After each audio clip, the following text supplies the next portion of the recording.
Mi gente súper chéverísima, de nuevo con ustedes su amigo Laín Domínguez, el que siempre se distingue, presidente de World Pico y director del Bonche Picotero, y seguimos con historias picoteras, historias verbeneras.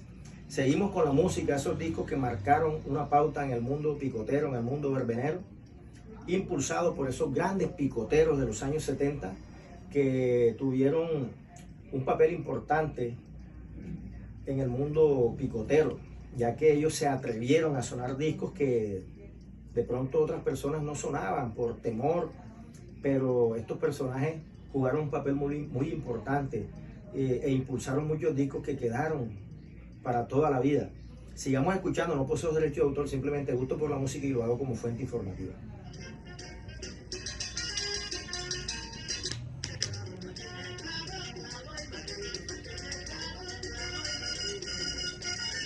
Contamos con el apoyo internacional de La Zaramulla de Grecia, El Gran Mono de Australia y África Tropical Radio desde Nueva York de nuestro amigo Carlos Montes. Hablaremos hoy en particular de unos temitas muy puntuales. Uno de ellos, los duelos picoteros. Aquí en la ciudad de Quilla, el primer duelo picotero se efectuó en el año de 1968 y fueron dos grandes picots de la época, como lo fue el timbalero y el Latin Soul, que impusieron muchos temas en ese día.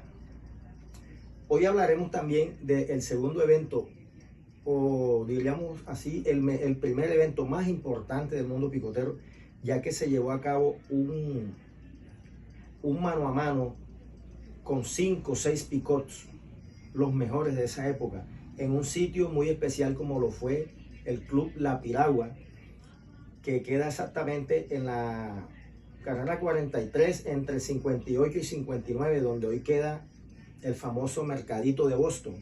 Allí quedaba el Club La Piragua, propiedad de la familia Char. Olímpica AM, que siempre ha apoyado los picots, ellos hicieron un encuentro picotero en el año de 1974, donde participaron los mejores picots del momento. Y de allí salieron muchos éxitos, entre ellos este que está sonando aquí, del Gran Combo.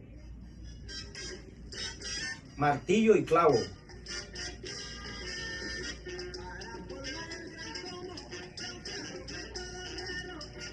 Impulsado por el picot rojo número 1 a cargo de Luisito Salazar.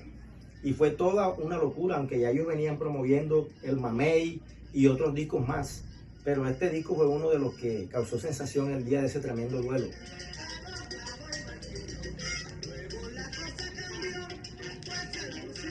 Posteriormente, otro picó muy importante de la época, como lo fue el Solista, a manos de Donaldo García, Luciano Barraza, también dieron a conocer este tema que se inmortalizó y también quedó como clásico de picó, clásico picotero, clásico verbenero. Escuchemos.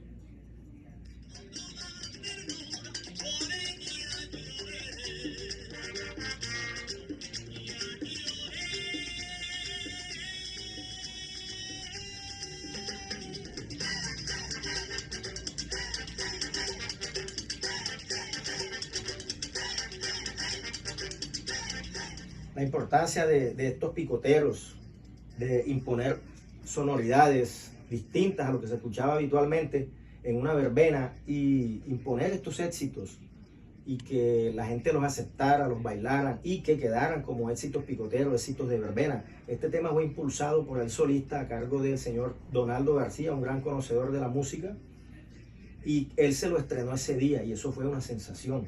La Bocina de Enrique Lynch, que es un músico argentino que viajó al Perú y allá en el Perú se unió a otros músicos y hicieron mucha música, entre ellos La Bocina, la famosa bocina.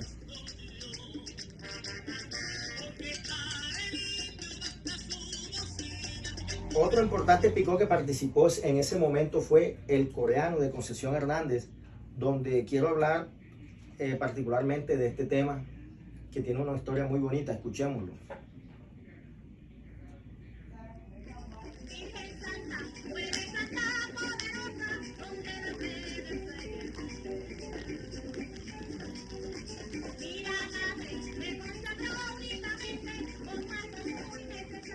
El coreano de Concesión Hernández, como sabemos, es un picó muy importante que impulsó mucha música, y quiero particularmente hablar de este tema que se llama La Caridad del Cobre,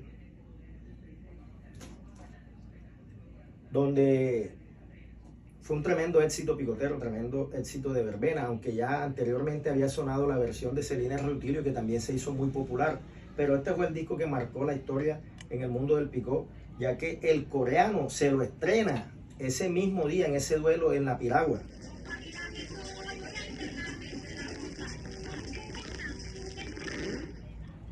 El señor Concesión Hernández, propietario de este disco,